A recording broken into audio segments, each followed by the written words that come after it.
everybody, Nellie Mac with Sapphire Star Codes here, and I've been absent a little while. A lot of the stuff's been happening in my life, and recently I've had some exciting spiritual things happening. So since I awakened about 4 or 5 years ago, I've been primarily working with goddess energy.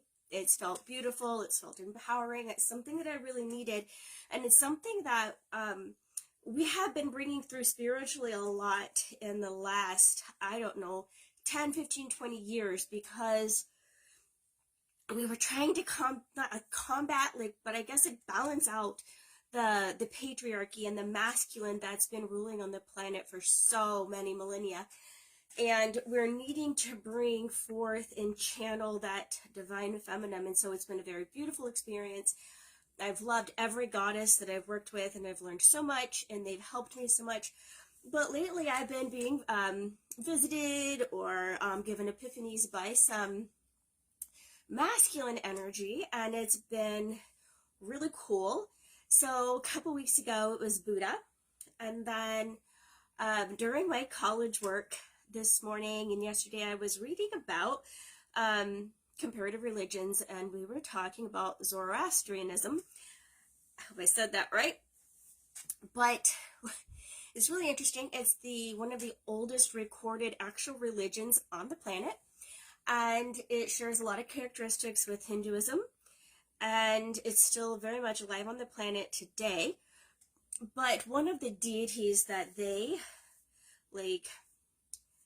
worshipped or gave offerings to was Mithra, or Mithras, and he is a very old god of fire, sun energy, kind of like the actual embodiment of what the masculine is. It's that fire, passion, that logical, everything that goes along with the divine masculine. And so I just could not get him off of my mind as I was reading about him, and he just started channeling light language to me, and he was talking about how it is now time for those of us who have been working primarily with the divine feminine to maybe start bringing some more balance in there and working with the divine masculine as well.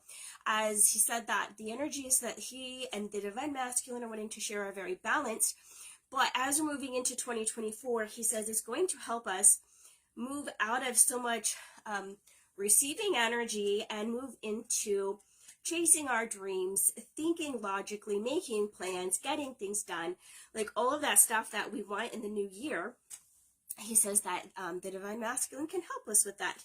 So I wanted to jump on and share a little bit of the light language that Mithra was bringing through to me, and I know that it's going to be clearing a path forward.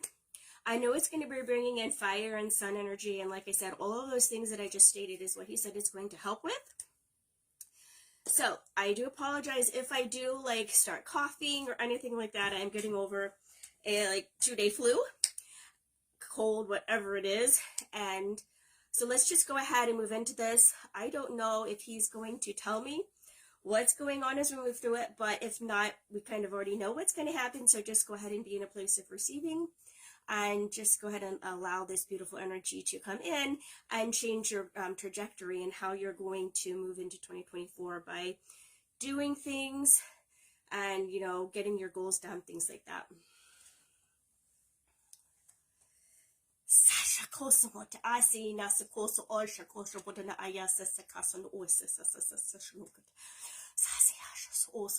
So he's working primarily right now and throat chakra, and he's telling me that this is where we have to put forth more energy because the divine feminine has been beaten down for so long, and we've been kept from speaking our truth and being heard. And so the divine masculine is coming in and is going to start healing that and helping us to work from the center of our throat chakra and emanate out more energy to speaking our truth. Oh, your radiance is going to shine, he says.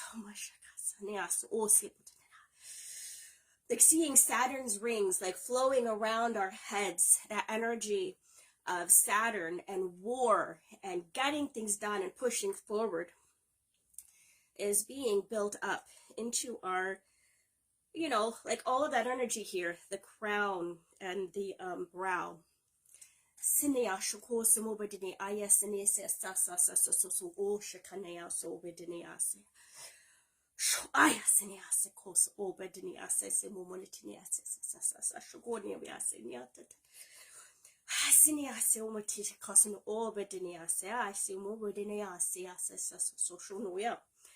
So now he's bringing all that energy down and he's grounding it into our hearts, and he wants to remind us that even though the divine not the divine masculine, but the masculine energy that we've been feeling on this planet has been very cold-hearted and war and bloodthirstiness, that the divine masculine is actually full of love, and we need to accept that love, bring it in, infinite love.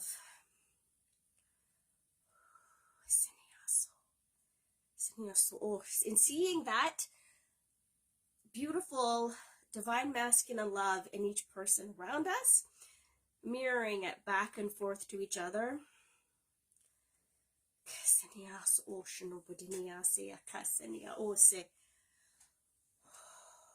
and it's settling down into our sacral chakras now, and reminds us that even if you are male in your 3D body, that we still do carry womb energy from our generational and DNA ancestry.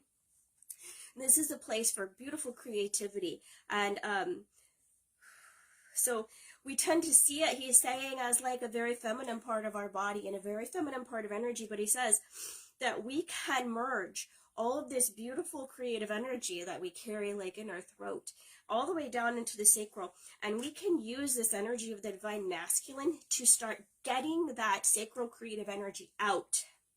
Fire, passion, working with like the fire element into our sacral and out. He says fire in, crown, down, igniting all of the chakras and sending it out, the sacral chakra specifically, and letting that get out, clearing that area and making way for new energy to come through.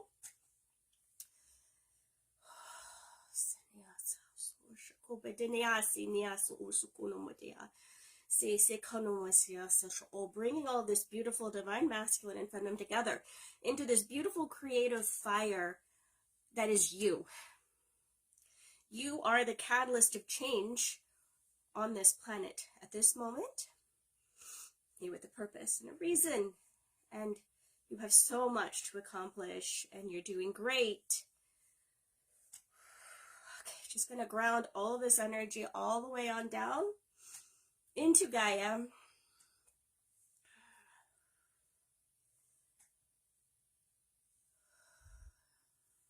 It reminds us that everything is ebb and flow, just as the moon, okay? That we can go back and forth through times of receiving and times of action. So knowing which of those you're in at the time is always indicating what you're next going to get to move into, right? So like if you're in a period of like status quo, you're not generating a lot of abundance, there's no flow coming in, that means you're preparing for a new flow of abundance. So just do the inner work, push through the challenges, flow, ease, and grace, get through it so that you can then move into that new receiving of just receiving and the divine feminine, and that coming in, and then you're going to get to another plateau and you're going to be like, okay, well, nothing is happening, so what am I going to do? I'm going to put forward that masculine energy.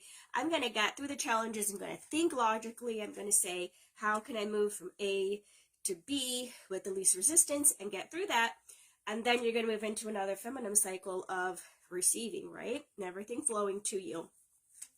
So being aware of those cycles and allowing them to just happen and not like worrying. Like we tend to worry when we're in like lack, but only is signaling to us if there's a lesson we need to learn and a challenge we need to get through, okay? So that we can move forward into receiving again. Okay.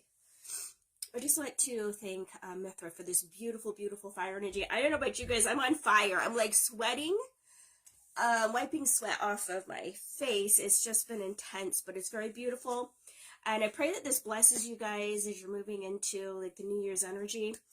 And sending so much love to each of you. If you feel led to reach out and work with the Divine Masculine in any way, please do. Put some, you know, things on your altar for them. Choose one to work with, maybe one specifically with something that will help with like a challenge or something that you're going through, or just start working with Mithra, because he is like this beautiful fire energy, very old.